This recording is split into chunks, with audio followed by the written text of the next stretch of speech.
మా పేరు ఇందిరా సోలార్ గిరిజల వికాసం అని ఈరోజు మనం పెట్టుకున్నాం.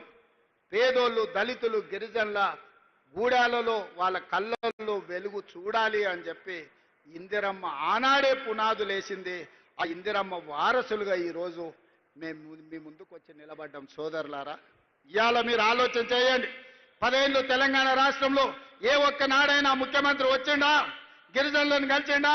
ఇప్పుడే మా సీతక్కతో అడిగిన, ఒకనాడు తాడువాయి మండలంలో ములుగు నియోజకవర్గంలో గిరిజనులు ముఖ్యంగా అక్కడ ఉండే గొత్తికోయలు పొలం దున్నుకున్నారని ఆడబిడ్డల్ని చీరలు ఇప్పి చెట్ల కట్టేసి కొట్టే ఆనాడు 20 కిలోమీటర్ల అడవిలో నడుచుకుంటే నేను సీతక్క పోయి ఆనాడే చెప్పినాం, ఈ గిరిజనులకు అండగా నిలబడతాం, ఈ గగిరిజనులు ఆదుకుంటామని. ఆ గిరిజనులకు అటవీ హక్కుల చట్టం తీసుకొచ్చి 6,70,000 ఎకరాల భూ పంపకాలు, పోడు భూముల పట్టాలు Congress party doctor YS Rajasekhara Reddy గారు ముఖ్యమంత్రిగా ఉన్నప్పుడు సోనియా గాంధీ గారి నాయకత్వంలో మనం ఇచ్చిన మాట వాసం కాదా? అందుకే ఇవాళ ఈ నల్లమల్ల డిక్లరేషన్లో నేను మాట ఇస్తున్నా. తండాలలో, గూడాలలో, మారుమూల పల్లెల్లో ఉన్న ఆదివాసీలందరికీ 6,70,000 ఎకరాలలో నల్లమల్ల డిక్లరేషన్ లో భాగంగా సోలార్ పంపు సెట్లు ఇచ్చి మీ పంటలు పండే విధంగా, మీరు తోటలు పెట్టుకునే విధంగా, మీరు ఆత్మగౌరవంతో బ్రతికే విధంగా మీ భూమి మీద మీకు హక్కు ఇవ్వడమే కాదు, మీ భూమిలో విద్యుత్ ఉత్పత్తి చేసి మీకు మీరే యజమానులుగా బాగుపడే విధంగా ఈ నల్లమల్ల డిక్లరేషన్లో తీసుకున్న నిర్ణయాన్ని అమలు చేసి చూపిస్తామని చెప్పి నేను ఈ సందర్భంగా తెలియజేస్తున్నా. నేను గ్రామాల నుంచి వచ్చిన కాబట్టి పేదవాళ్ళ కష్టాలు నాకు తెలుసు. నల్లమల్లను అభివృద్ధి పదం వైపు నడిపించే విధానం నాకు తెలుసు. తెలంగాణ రాష్ట్రాన్ని ఏ విధంగా పునర్నిర్మించాలో ఇవాళ మీ అందరి ఆశీర్వాదంతో ముందుకు వెళ్తున్నాం. కొంతమంది కుట్రలు చేయొచ్చు, కుతంత్రాలు చేయొచ్చు, వాళ్ళకున్న అక్రమ సంపాదనతో సోషల్ మీడియాలో మన మీద దుమ్మెత్తి పొయ్యొచ్చు, కానీ నిజం అనేది తెలుస్తుంది.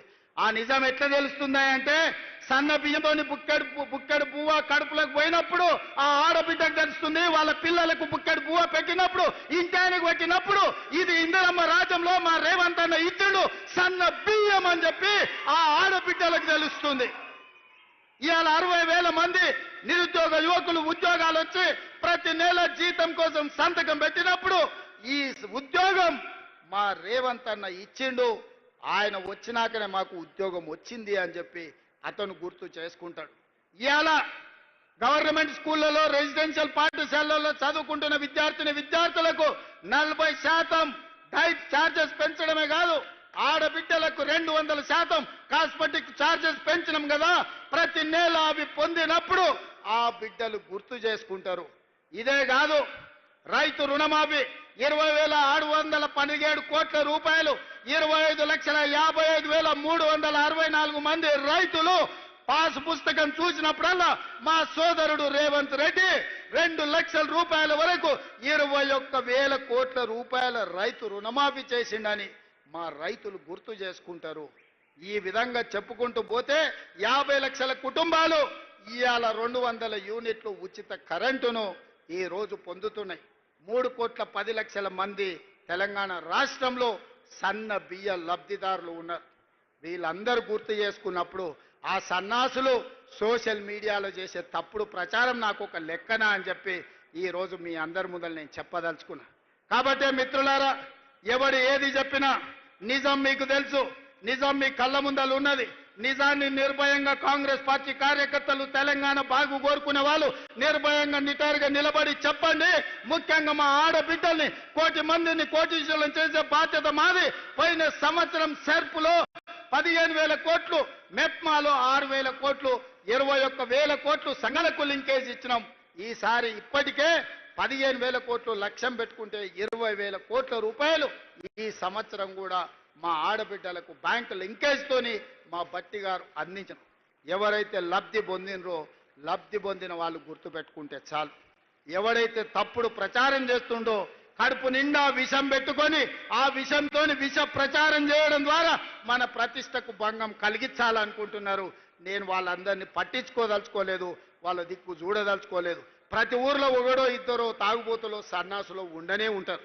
అంత మాత్రాన ఊరేమన్నా పాడైపోతుందా, ఊరికేమన్నా దరిద్రం వస్తుందా? మిత్రులారా, తెలంగాణ రాష్ట్రంలో కూడా 5 మందో 10 మందో నాయకులు సన్నాసులు ఉండొచ్చు, దరిద్రం ఉండొచ్చు, కడుపు నిండా విషం ఉండొచ్చు. కానీ కష్టపడే మీ సోదరుడు మీ రేవంత్ అన్న రోజుకు 24 గంటలు మీకోసం కష్టపడతాడు. నల్లమల పౌరుషాన్ని, నల్లమల పరిపాలనను దేశానికి ఆదర్శంగా నిలబెడతాడు. ఈ రాష్ట్రాన్ని అభివృద్ధి పదం వైపు నడిపించడానికి ఆశీర్వదించి అండగా నిలబడ్డందుకు మీకందరికీ మనస్ఫూర్తిగా ధన్యవాదాలు తెలియజేస్తూ మీ అందరి దగ్గర